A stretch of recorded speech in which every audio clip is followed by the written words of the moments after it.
One really big thing that I was big on is you got to touch base with your customers, because if you don't, someone else will. Hey, it's Michael here. If you're tired of trading your time for money and looking for a way to create true financial freedom, you're in the right place. Over the past 15 years, I've built a 7-figure passive income business in payment processing from scratch. And now I'm here to help you do the same. Each episode is packed with actionable insights, expert strategies, and real-world lessons to help you start, grow, and scale your own payment processing business so you can build wealth and design the life you deserve. Let's dive into today's episode of Profit from Payments. I know a lot of people, including myself, in the beginning, I felt like, do I want to call them and open a can of worms? And maybe that person is having so many issues. And I don't want to I kind of want to step away from that, because I don't want that. I don't want to wake up the giant if I don't have to. Well, here's a reality check. If you don't do that, number one, someone else will. They'll unveil their issues and their problems and their needs. Just like one of the things I always teach my mentees, my students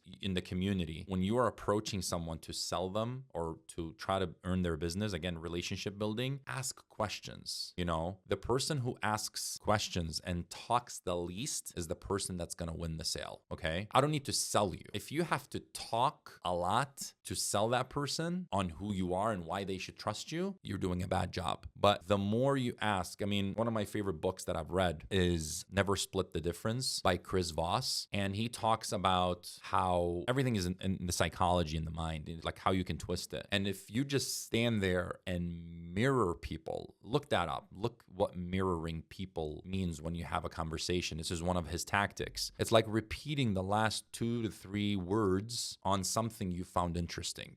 Here's an example. You talk to someone and they're saying, yeah, I've been very happy with my payment processor. You've been happy with your payment processor? Yeah, I've been with them for a long time, but I haven't talked to the guy for a while, but he's a nice guy, and my rates are very good. Your rates are very good? Yeah, my rates are amazing. My rates are I pay very little, and he got me taken care of because I process a lot. You process a lot? You get where I'm going with this? You're just asking questions. You're kind of peeling the onion little by little, and you'll get there. You will reach the smelliest part eventually, okay? And that's what you want to do. Anyways, I kind of went into a completely different thing, but touch base with your customers, because that's very, very important to keep that relationship and them sticking with you. What's going on, Mr. Merchant?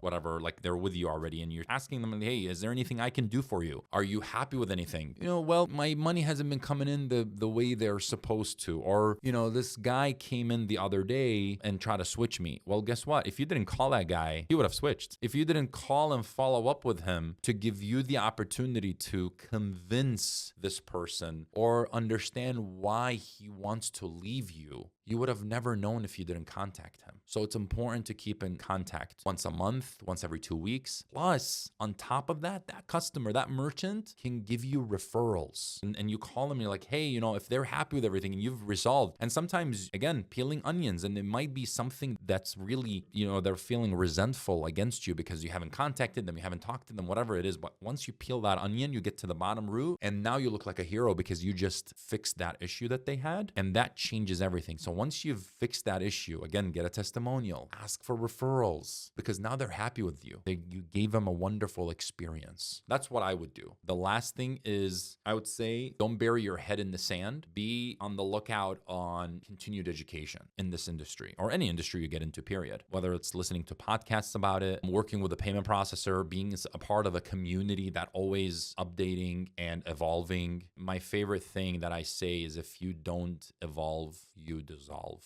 It's very important to evolve, because that ability is tremendous and it's going to help you out a lot. You might have some questions after I just gave you all this whole rundown. One of them might be, Michael, I don't have a network in my phone book that I can reach out to. I would probably say I don't believe you. That's the first thing I'd say, because everybody has someone. Unless you've been living under a rock for the last your whole life, you have a network. And if you truly, truly don't have a network, then guess what? You're going to have to work a little bit harder to go into businesses that are foreign and you don't know them. You don't go out and eat. You don't know the person. You know how many times I have switched a business because I went and gave them business first? So many times. And it'd be restaurants restaurants. I'm switching up a jewelry place right now as we speak. And full transparency, this business has been, we've been going back and forth on the products they want to do. They wanted to do this, they wanted to do that. And they've been so patient with me. And that's all because I've given them business. It changes that landscape. You can't sit here and tell me you don't have a single person in your network. Go through your statement, your credit card statement, or your bank statement,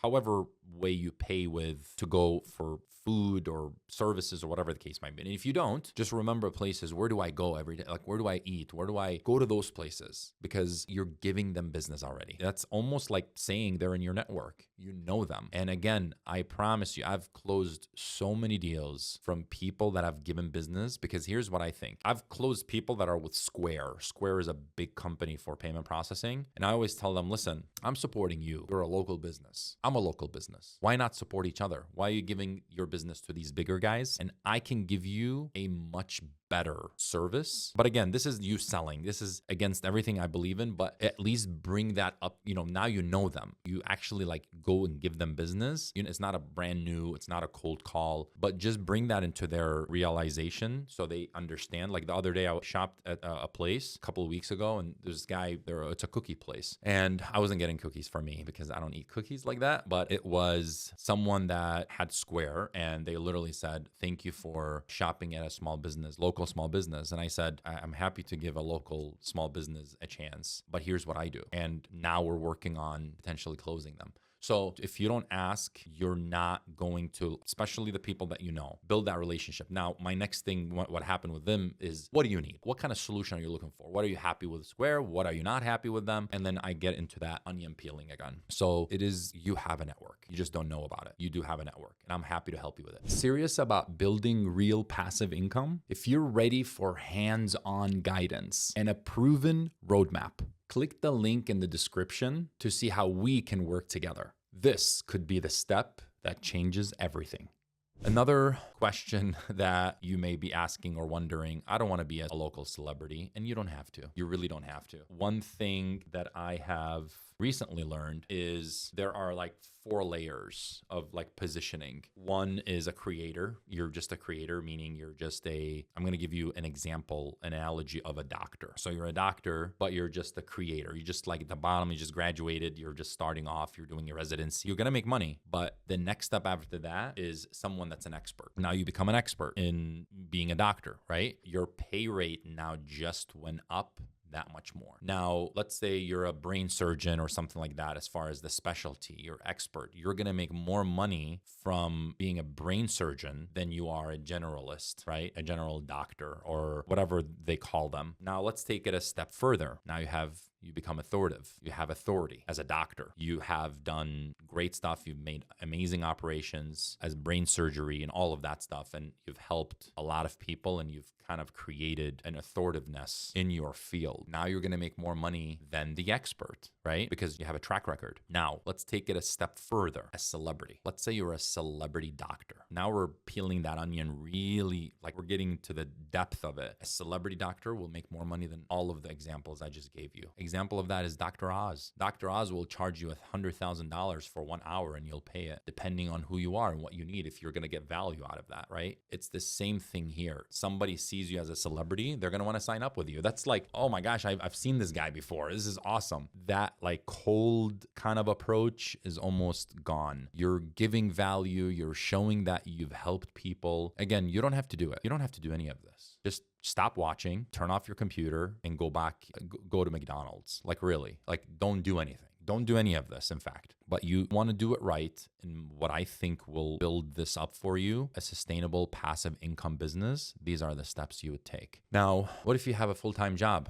Well, let's pull out a calculator here for a second. If you have a full-time job, let's call that an 8-hour job. You sleep for 8 hours. That's a total of 16 hours. That's if you sleep for 8 hours, right? We have 24 hours in a day. We have another 8 hours. Let's say, whatever, you shower and do all of the other BS. Let's shave off another 4 hours. You have 4 solid hours. So stop Netflixing. Stop doing social media scrolling. Stop any of that. because that is going to get you that much further in life if you stop those. Concentrate on what matters. Those 4 hours can be vital for you. So let's recap these points. Number 1, find a reliable payment processor, create an LLC, register an LLC, and open up a business account. Review your agreement. Make sure you're signing something that you're happy with, following the steps that I've given you. Consult a lawyer and attorney. Once you're approved as an agent, you're ready to go. Utilize your network to kind of get that off the ground. Deliver not just service, deliver great experiences. Generate testimonials from those experiences, the businesses that you've given those experiences to. Set up your social media so you can start posting those experiences and testimonials in there. Touch base and keep contact with your customers, with your merchants, and make sure you have continued education.